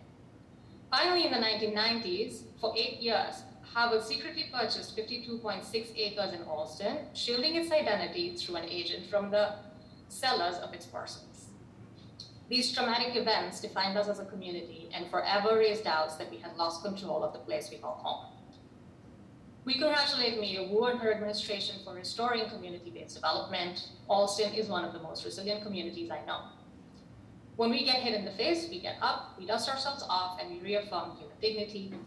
We will never roll over and die. We will never compromise on what makes Alston so special. We will fight for what we believe in, and we will never let any institution occupy our community. I look forward, as we take this first step, to the work that lies ahead for the possibilities that abound for a welcoming and equitable community. Sincerely, Anthony Desidoro, President of the ACA. The next letter is from the Alston Brighton Health Collaborative. It's rather long, so I'll do my best to get through as much of it as I can in 2 minutes. The Alston Brighton Health Collaborative, ABHC, is a community-based public health nonprofit network of organizations, advocates, and residents who work together to promote and improve the health and well-being of Alston Brighton. ABHC's Transportation Committee is a group of neighborhood residents and local organizations who work together to improve how we all safely, affordably, effectively walk, roll, bike, drive, and ride around the neighborhood. Since 2016, we have worked collaboratively with the city and the state to improve barriers to safe, reliable, and accessible transportation and mobility. The committee has provided consistent feedback and recommendations throughout the ERC Phase 8 project in order to improve and enhance transportation and mobility. We are pleased to see many of these recommendations incorporated into the final proposal. The inclusion of funding for the study of a Western Ave Transitway and the recognition of public transit to the project success, are particularly important. We hope to see North Harvard and Cambridge Streets included in enhancements coming to Western Ave. Most importantly, the commitment to fund a neighborhood-wide planning study helps address our consistent concern that planning and development throughout the neighborhood occurs in a disconnected and segmented process. Transportation and mobility needs, impacts in particular are analyzed with limited scope and do not account for regional planning expectations and impacts. This lack of regional planning or coordination across municipalities allows for an untenable reliance on public transit system that does not share the same growth projections or resources. Also, Brighton does not exist in isolation, and neither do the mobility systems. Bus routes, bike lanes, roadways, walking areas connected to other networks and systems. To focus on improving these mobility operations solely within the footprint of a project is akin to cleaning up one area of water after an oil spill. We remain concerned that the ERC Phase A does not sufficiently mitigate the strain it would place on the Bpda, resulting in frustrated and stranded passengers who will give up on the system, thereby moving us further away from our goals of transit equity, climate change, and resiliency. There's just one more paragraph, so I'm going to power through it. We implore the planners to examine these concerns closely and insist on clear and transparent coordination between Harvard University, the land company, Tishman, Spire, city state transportation planners. And we expect to see robust plans, mitigation, and partnership with the MBTA to address this strain in phases B and C, as well as the future plan development area. The Transportation Committee appreciates the opportunity to meaningfully inform the development of this project, and we will continue to be a leading voice and thought partner throughout the next steps of Harvard's plan development. Anna Leslie, MPH, Director of the Alston-Brighton Transportation Committee. The next letter is from the Coalition for a Just Alston-Brighton. The letter goes, over the past year, the Coalition for a Just Alston-Brighton, CJAB, has pressed Harvard to meet its commitment to social justice in the development of the Enterprise Research Campus and its other land holdings in Alston-Brighton, to fund a robust community needs assessment and master planning process that meaningfully engages the AV community. The proposal before the Bpda Thursday includes the assessment and planning process that CJAB advocated for, alleviating the advantage to developers who would prefer the current piecemeal development process, and reminding our neighborhood institutions that the community will be involved in their institutional master planning. For that and for other improvements to the urban disaster that was originally envisioned by Harvard, CJAB thanks Mayor Wu, her administration, Alston-Brighton elected officials, and the Harvard Alston Task Force. CJAB, a coalition of 42 organizations across and beyond Boston, will now focus its efforts on current and future development, Phase B, and the PDA for the rest of the ERC, and master planning to ensure the transformative commitments necessary for Alston-Brighton to remain inclusive, healthy, to remain an inclusive, healthy community where we can all thrive. We look forward to joining forces with Mayor Wu and with Chief Jemison to see that in planning its next phase, Harvard commits to a significant increase in affordable rental homeownership units. Harvard acknowledges the difference between open space and green space and commits to green space as the foundation of Phase B and to ensure an integrated park/green space system. Harvard works in partnership with the Commonwealth to improve public transportation infrastructure and to accommodate the scale of its development in Alston and Brighton. Harvard creates a well-funded partnership with the Boston Public Schools specifically for the betterment of Alston and Brighton. CJAB commits to continuing its work on current development as we begin work on Phase B, and will accept no less than a genuine community-focused planning process that begins without delay. The Coalition for a Just Alston-Brighton, undersigned Tony Desidoro, Maria Rodriguez, Ellen Krause-Grossman, Deborah Reef, Barbara Parmenter, Cindy Marchando, and Joanne Barber. The next letter is from Betty Francisco. Betty says, Dear Bpda Board and Senior Leadership, as a Boston resident and advocate for equitable development, I'm writing to express my strong support for the proposed Tishman Spire ERC project in Alston. The recent commitments to create deep affordability for 25% of the housing units in the first phase sets a new standard for sustainable, equitable development in Boston.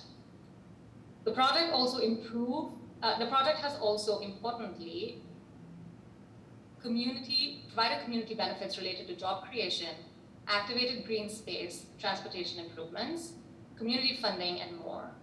These community benefits offer significant investments in the future of Austin Brighton and its stakeholders. In addition to its community benefits, ERC has precedent-setting DE&I components that create ownership opportunities for local stakeholders. As part of the funding for the project, Tishman Spire raised $30 million of equity from over 150 Black and Latino investors covering a wide range of backgrounds. This type of investment opportunity for people of color in local real estate projects is foundational to building community ownership and wealth that will help close the equity and ownership gap in Boston. The inclusion of this level of minority investment in the capital stack establishes a model for all private sector projects going forward. The ERC is critically important, and it will begin to expand the opportunity in the Austin community while creating a significant level of much needed affordable housing, good jobs in the growing life sciences industry, and new transportation and mobility access. Thank you for your consideration of my comments. I strongly encourage your approval of the ERC project. Sincerely, Betty Francisco, 13 Park Street, Dorchester, Massachusetts, 02122.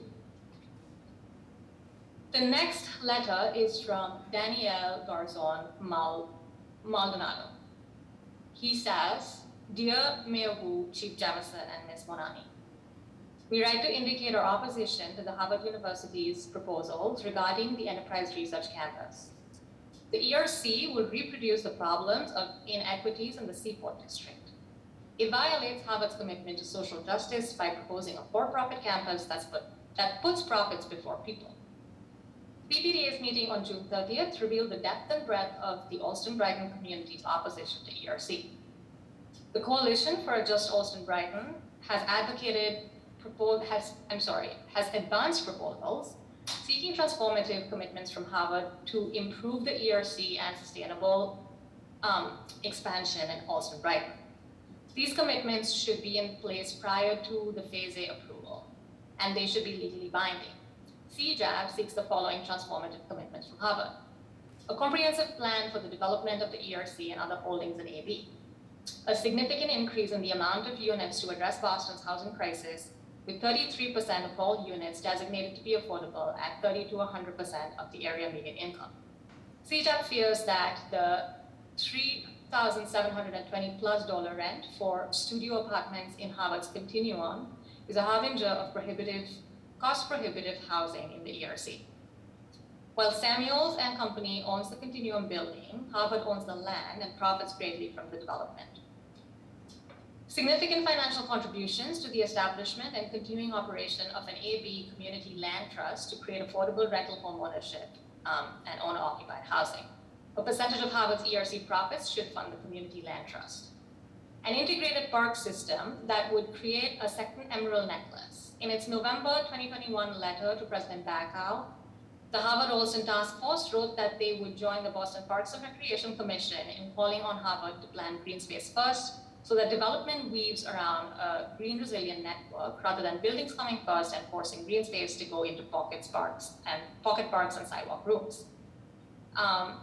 There's two more points that speak to a partnership with the Commonwealth to improve public transportation and a well-funded partnership with BPS. Harvard's massive expansion represents an urban planning challenge and opportunity. Sadly, Harvard's current proposal will accelerate the displacement of working people and immigrants from the community they love. Sincerely, Daniel Garzon. And I should also mention to the board that we have received the same letter from 6 other individuals in the week leading up to this board meeting.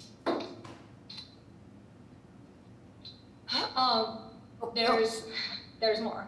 Okay. The next letter is from Kevin M. Carrigy. Kevin says, Dear Mayor Wu, Chief Jamison, and Ms. Monani, I write to introduce my opposition to Phase A of the Harvard University's Enterprise Research Campus. While I am a co-president of the Harvard Park Neighborhood Association in Brighton, the views expressed are my own. Phase A reproduces many of the problems of the Seaport district, including an inadequate amount of housing, including affordable housing and green space. Much of the letter is similar to what I just read out loud, so let me just try to pick the paths that are different. These problems are associated with Harvard University's pursuit of significant profits by creating a commercial district dominated by biotech corporations, office buildings, conference center, and a hotel. In phase A, Harvard acts in ways fully consistent with a corporation seeking to maximize its profits, and in doing so, abandon its commitment to social justice. Sadly, your administration inherited an ill-conceived approach to ERC from Mayor Walsh's Bpda, a compelling example of the need to boldly restructure the Bpda so that it better serves the people of Boston. The combined efforts of your administration, Councilor Breeden, State Representatives Moran and Honan, and the Harvard Alston Task Force and the Coalition for a Just Alston-Brighton improved the urban planning associated with Phase A of the ERC and, more significantly, Harvard's other properties in Alston-Brighton. These important improvements include securing a master planning process for Harvard's entire land holdings in Alston-Brighton and mandating that 25% of housing units in Phase A be affordable. Harvard made these concessions only because of the advocacy of your administration, Alston-Brighton's elected representatives, and the HATF, as well as passionate collective mobilizations of the Alston-Brighton residents who were supported by 42 groups and institutions organized by the Coalition for a Just Alston-Brighton. The people of Alston-Brighton and Boston need Harvard to engage in a reckoning concerning its identity. Does the university act in ways consistent with a for-profit corporation seeking to maximize its profits? Or is it an educational institution that acts in a way that's consistent with its social justice mission? Phase A of the ERC lacks the transformative commitments from Harvard that correspond to a commitment to social justice. To embrace its social justice mission, Harvard should commit to a significant expansion of the number of housing units in subsequent stages of expansion. Currently, the entire 36-acre project has Harvard committing to 1,000 units. In a striking contrast, 10 acres in East Cambridge, MIT has contributed to 1,400 units, and Harvard has prioritized corporate use of its properties because it can increase its profits through ground leases on these properties. The next few points relate to a commitment of greater than 25% at least on the rest of Harvard's holdings, continuing to operate and fund an Alston-Brighton Community Land Trust, an integrated park system, and transportation-related advocacy points, and a partnership with the Boston Public Schools. So the bullet points are very similar to what I previously read out.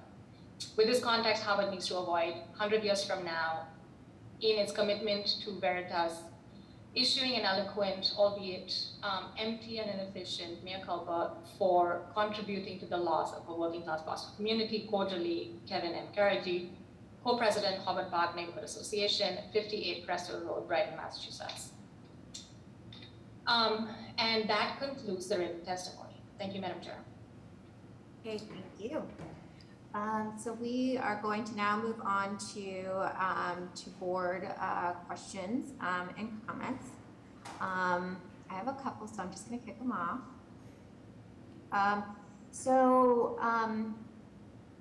With regard to your DEI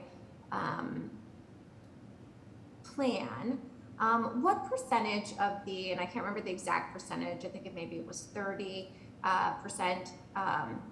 of WMBE partners that you're committing to, what percentage of those are already confirmed, and that, like, you know, you have like contracts in place and you guys have an established partnership, or are and what percentage are kind of, you know, partners in proposal only, or in proposal at this stage? So just trying to get a sense of Yeah, absolutely. I'm happy to answer that. So to date, we have awarded approximately 30% of our pre-construction budget to MBE and WBE firms. So that is what has already been accomplished. We obviously can't move forward to construction until after we secure approvals. So proactively, we are committed to awarding at least 15% of our construction budget towards MBE and WBEs. Okay, and are those awards, are those local firms, or are they out of out of state? We'll have to bid the project, so we'll go through a bidding process for the project. And so that's the level of the commitment that we are able to kind of make in terms of the percent. But when we bid the project out, we'll get responses back, and those responses could be from anywhere. Okay, but I thought you said so that's for the 15%, but for the 30%, is that something you already Oh, so the 30% that we've already awarded for pre-construction, what percent of that is local? I'll have to get back to you. Can I get back to you on that? I don't know that number off the top of my head in terms of what percentage of that is local firms. Okay, is there like an over-under ballpark, or your significant partners, are they local or a number of local partners? Yes, absolutely. The team consists of a lot of local partners. Okay. And what can you describe some of the your plans, like support infrastructure that you have for your WMB partners and small and local retail partners that I know are probably yet to be identified yet, but you know, how are you planning to support those partnerships? Yeah, absolutely, great question. So with respect to the retail commitment, we've committed that at least 25% of the retail will be allocated to small, local MBE or WB retailers. And that we want to develop a plan that is customized based on individual needs of those retailers. So that could be a combination of discounted rents to help improve pre-built space, et cetera. So we're going to be taking a customized approach with that. We're also working with a local retail consultant named Graffito, who has extensive history and relationships in the neighborhood as well with local retailers. And we've also been working with the Alston Main Streets organization as well to identify and Okay, and in your you're already kind of committed 30% awarded partners. What type of and for the construction partners, what type of infrastructure and support do you have for them? For the pre-construction contracts? Yes, pre and the ones that are to come. Yeah. So one of the things that we're doing that I think is really unique, in addition to incorporating as we documents, a statement of our values and our vision, and statement that incorporating DE9 into every aspect of a project is critically important to us as an organization and to this project. And we ask respondents to reply with how they will help us achieve those goals. One of the things we also look to do in that process is also to pair larger, more established firms with younger firms to be able to create capacity building opportunities, such that as firms work with us through this, they'll also be able to have opportunities and gain experience that will provide greater opportunities for them for future contracts as well, whether it be with this project in future phases or elsewhere in the broader city of Boston. So we look for opportunities to pair, we look for opportunities to bring new firms to the table, and create opportunities for capacity building for those firms. Okay, and I think in addition, I mean, not entirely, but WMBEs tend to be on a smaller scale, and so partnering right on these big development projects, right? There are usually that's why we're have so many efforts to try and create intergenerational wealth and to create like business opportunities. But there are barriers that exist, right, that we know about, of like, insurance and bonding capacities and different things like that. I want to be, careful and want to make sure that you're careful and mindful of the, the type of support and barriers that some of these organizations, will experience, and could very well by, one messed up kind of partnership or kind of thing could kind of take down a whole company if you're small enough, right? Like, so that's kind of where my line of questioning is coming from. Yeah, and that's helpful. I think one of the things that is important to make sure people are aware as we're going out and trying to figure out how to package and bring firms in that have different levels of experience is also breaking up the contracts into smaller contracts as well, that allows greater opportunities for a wider number and variety of firms to help those smaller firms get a leg in the door as well. And so that's one of the pieces that we're doing as well, to support greater access to the opportunity and engagement in the project. Okay. So I think that's it from the DI perspective. Just on the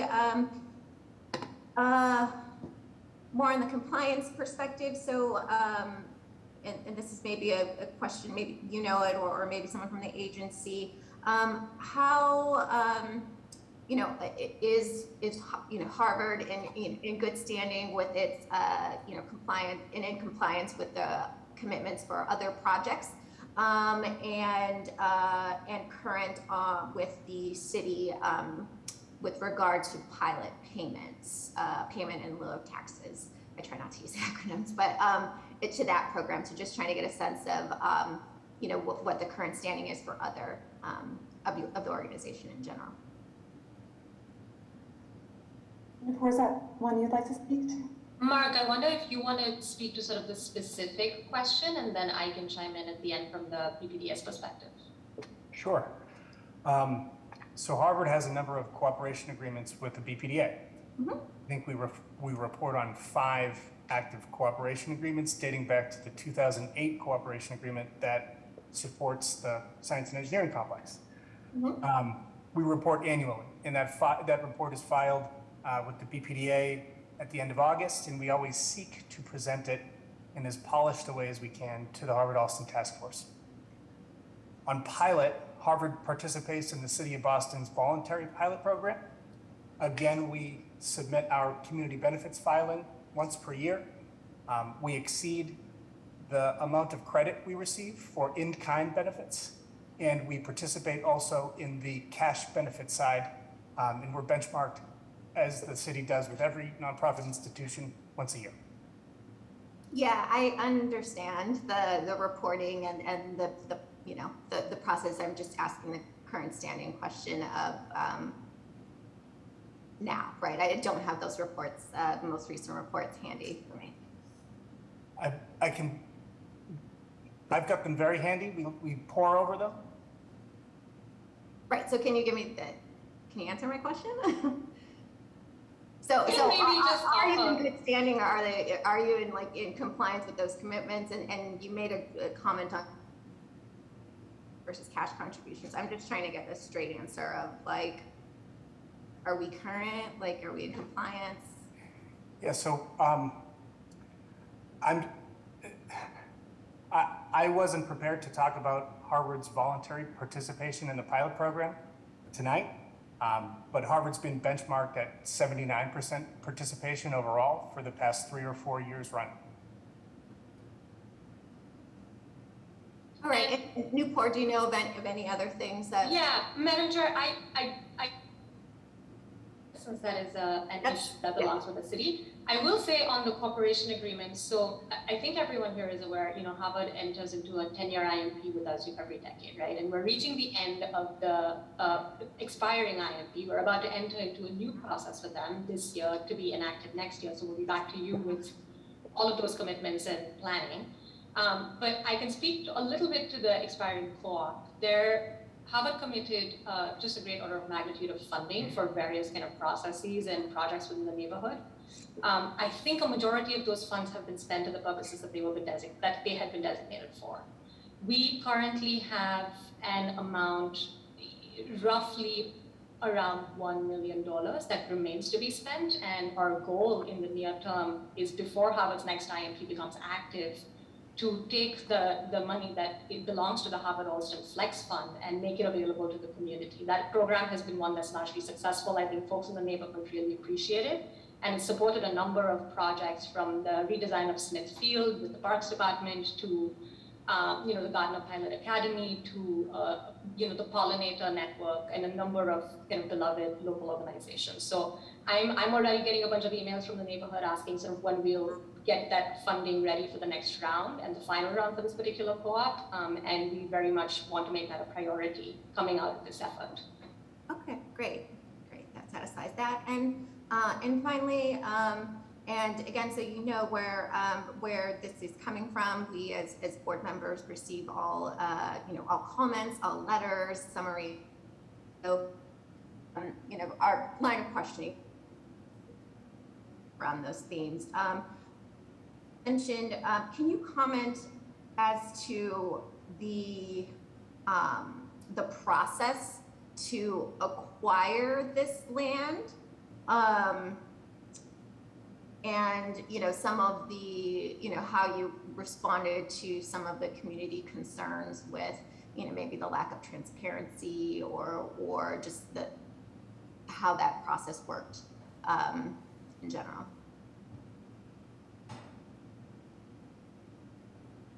So on the acquisition of the land, we're really focused on this 14-acre phase A and B. Harvard proposed a framework plan, initially with the Bpda and then the community, to share the institution's thinking on the ERC about 5 years ago in 2017. In terms of acquiring the land, the strong majority of the land in the ERC was purchased from the Mass Turnpike Authority at public auction.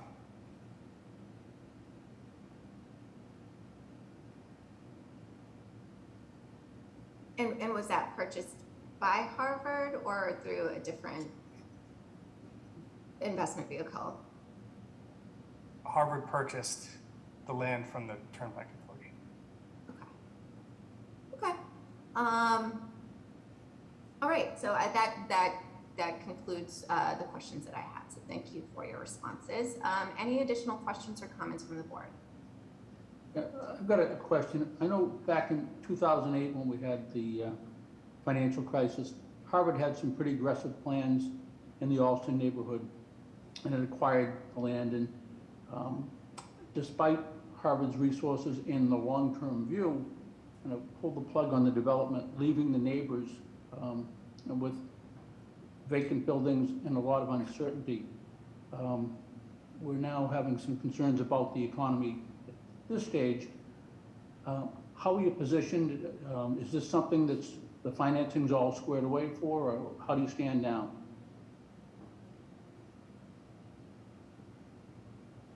I can speak to with respect to the Phase A project, if that's helpful. With respect to the Phase A project, we've raised the equity for the project, and we'll be going out to get construction financing as would be typical for a project, and we are looking forward to moving forward efficiently following, hopefully, receiving approvals. Good. I would expect that, but when I look back to 2008, when the development plans stopped, I would have assumed somebody with the resources like Harvard has, it would have been a blip along the way and not anything that would have raised any financial concerns.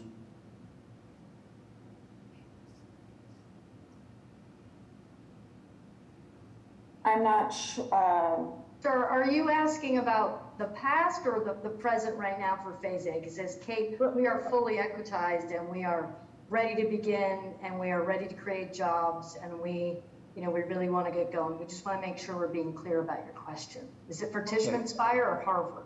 It's with Harvard. Okay. So, okay. Yeah. Because I know there were some pretty aggressive plans in 2008, but with the financial crisis, they were put on hold. And the neighbors were then left as, how long will this be on hold? What about the vacant building next door? It put the neighborhood through a difficult time with a lot of uncertainty. So, yeah. So you're saying that the financing is lined up and will be in good shape with that? We're saying with respect to Phase A that yes, we have the equity for the project engaged. Yep. Okay, good, thank you. And I would just like to add, it's been a long time, and so many of our Alston neighbors have been frustrated over the years, but I think their input has really made this a spectacular project, and with the resources of Harvard and Tishman and the input from the neighbors, I'm very impressed by this. Thank you. Thank you. And I just wanted to add, I've been advised to mention, because I think there may have been some confusion, that this ERC phase, and again, this is ascribed to Tishman Spire, will be dominated by taxpaying activities and operations, and therefore will contribute in a very major way to the commercial property tax basis for the city of Boston.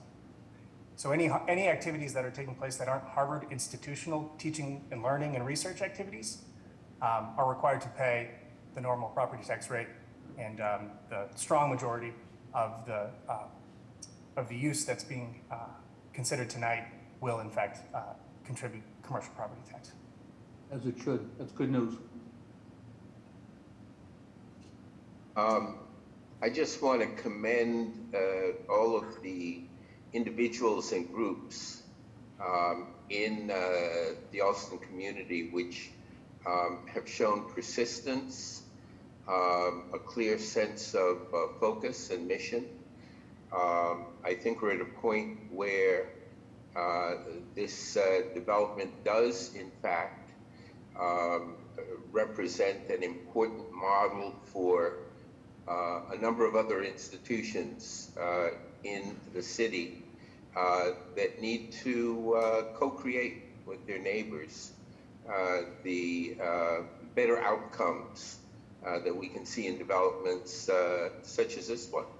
And I think the community has been very successful in laying out very clearly what the community wants and needs for this site and for Harvard's future development. I think the university has come a long way since its development of Mission Park and a power plant in the Fenway many decades ago.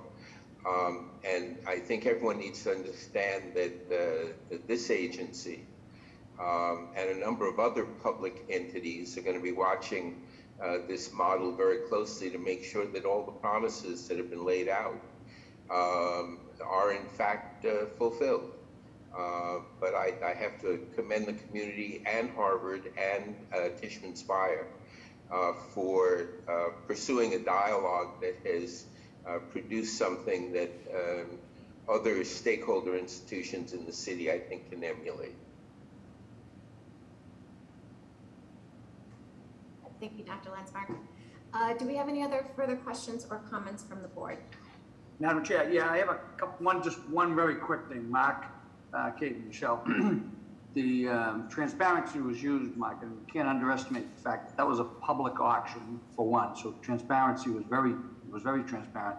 And I remember 07, 08 well, and it was that stem cell facility, and it had less to do with the economy, more to do with politics and other things that kind of put that project on hold. But this is a great project, I tell you. This is unbelievable, and very much appreciated as a resident and from my day job. Thank you. Thank you, Mr. Monahan. Any further questions or comments? Hearing and seeing none, a motion is in order.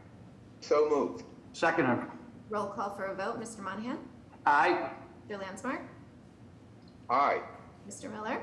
Aye. And the chair votes aye. Motion passes. Congratulations, good luck, and I really like the treehouse, by the way. I think it's cool looking. Thank you. Thank you, Madam Chair. All right. Okay, so that was the last of our agenda items. Well, actually, second to last of our agenda items. We have finally the item number 24, the director's update. Director Jemison, the floor is yours. Well, good evening, board members. Great to see you. Hopefully everybody is able to hear me. Yes. Loud and clear. Great. Well, listen, I've enjoyed tonight's meeting. Thanks to everyone for the time they took to participate and lead the questioning tonight. I just wanted to provide a few closing comments. Tonight, this board approved 4 new development projects, 388 new residential units, 94 income-restricted units, with a total estimate of the cost of around $1.5 billion. These projects will develop about 1.7 million square feet, and when constructed, they'll put 1,700 tradespeople to work, 3,600 direct jobs will be created, and 938 indirect jobs. So it was a pretty jam-packed agenda in a lot of different ways. Before I share some other highlights, I would like to take a moment to say thank you to Carol Downs in her absence. This is our first board meeting without her. Thank her for her service to the BPDA Board of Directors and staff over her 7-year tenure. Carol was a fierce advocate for our city and its residents, working to protect Boston's small businesses, affordable housing, cultural, civic, and open spaces. Presence on the board, as well as her friendship to so many here, will be missed. On behalf of the agency and the city, I want to express my gratitude to her in her absence and wish her the best of luck in her next endeavors. I want to share a couple of comments about Harvard ERC vote tonight. Tonight, you, the board, approved Phase A of the Harvard Enterprise Research Campus following extensive community engagement process. We're really pleased about this investment in the city, which is going to carry significant community benefits. Essential investments in affordable housing, neighborhood planning, transportation improvements, and publicly accessible open space will be made possible through this project, and importantly, the advocacy of local elected officials and community during the process. The 25% IDP is a signal achievement, I think, for a project of this kind, and really represents a new standard in the work we're doing in terms of a level of contribution. I would like to also highlight in particular, given this agency's scope and direction, the importance of the availability of $2 million of community needs and planning investment, which is going to allow the further planning of the ERC, Beacon Yards, and together with resources from the BPDA, create a neighborhood-wide plan for this community, which I think is urgent, and it will allow the sort of full realization of both the community's vision and the great things that Harvard, Tishman, and others are going to bring to bear in the community. It's going to create a roadmap for us to create the equitable, sustainable, and predictable development in this community that the community's demanded. And I think you heard the very robust letters from the community about this. I think kudos are due to Harvard, Tishman, Spire, all of their vendors and contractors, the equity investors, which are going to include a set of investors really new to this process in terms of the folks providing that equity. And importantly for my team, I would like to say thank you to all the city participants and the BPDA staff and others who worked tirelessly with all the other participants to get to the place where we're at. And of course, I also want to thank Mayor Wu for creating the convening effect that caused a lot of this discussion to reach the threshold that it has. Thanks to each of you for your hard work. I wanted to highlight two final things before we kind of move into the end of this meeting. We also approved the Decarbonization Strategy, which is going to help us achieve net zero carbon emissions in BPDA property in 2040. I know that there are questions about this work and how it will be done. I appreciated the questions that were asked and some of the answers that were provided. This is really essential work for this agency. We're in a business that is part of as a real estate owner and a participant in the real estate business in a number of ways. We have to both work on the resilience end of this business as well as the decarbonization. So we're committed, and we're going to make sure that this board and the broader community continues to get updates on our work in this area. We're going to immediately start by planning and implementing operational improvements at BPDA owned and managed buildings, and then work with tenants that hold ground leases to achieve full carbon neutrality. Another important thing that happened today was the agency hired Diana Fernandez to be our Deputy Chief of Urban Design. In her role, she's going to be responsible for coordinating city departments and agencies to create a more beautiful and inclusive built environment and public realm in the city.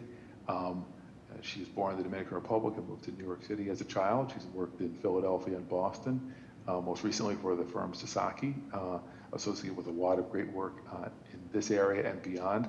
And she's worked to implement design practices and policies that correct historic injustices in our built environments and advance the field broadly. She's an excellent collaborator and leader, and we are looking forward to having her join us at the outstanding team that we have here at this agency. Finally, I wanted, before I talk about some of the final statistics, I did want to highlight that very shortly, the agency's going to be embarking on a process to examine requesting diversity, equity, inclusion plans as part of Article 80 review for private development proposals. While we already have requirements associated with development of BPDA-owned land, we are going to begin that process of examining changes in Article 80 that would allow us to request information from participants about the composition of their team and how they would like to, how they plan to meet, meet the challenge of having a wide range of participants in their development. This information is going to be informational for us and not evaluative, but it's going to be crucial information for us to provide. As you can see, just the process of having the request can provoke some of the responses that we've just listened to today. So we're going to begin that process with the posting and with the required community meeting before Article 80 changes are introduced. And then this board will be hearing about it again in the next couple of board meetings. We're going to kick off our public engagement process on this in the beginning of August. I look forward to working closely with the board, community members, and others to make sure we advance a proposal that strengthens the Article 80 process generally, but also gives us great new information about who's leading development in our city. So finally, just to wrap up, over the last 7 months of board meetings, we've had development cost of over $3.7 billion proposed and approved at this board, over 5.8 million square feet, 1,500 new units, of which 619 were affordable, creating almost 5,000 construction jobs and 5,000 direct jobs being created. So we have, again, with this month's work, another chapter and another range of additions to each of those categories. I want to thank this board and the audience and all the staff for their time and attention this month, and looking forward to another great month in August. Those are the end of my director's notes, Chairwoman, and I'd love to pass it back to you. Sorry, I couldn't get my mute button off. Okay, yeah, thank you, Director. So with that, we have completed all of our agenda items. I now need a motion to adjourn this meeting. So moved. Second. We'll call for a vote. Mr. Monahan? Aye. Dr. Lansmore? Aye. Mr. Miller? Aye. And the chair votes aye. Motion passes. Meeting adjourned. Thanks, everyone, and we'll see you next month.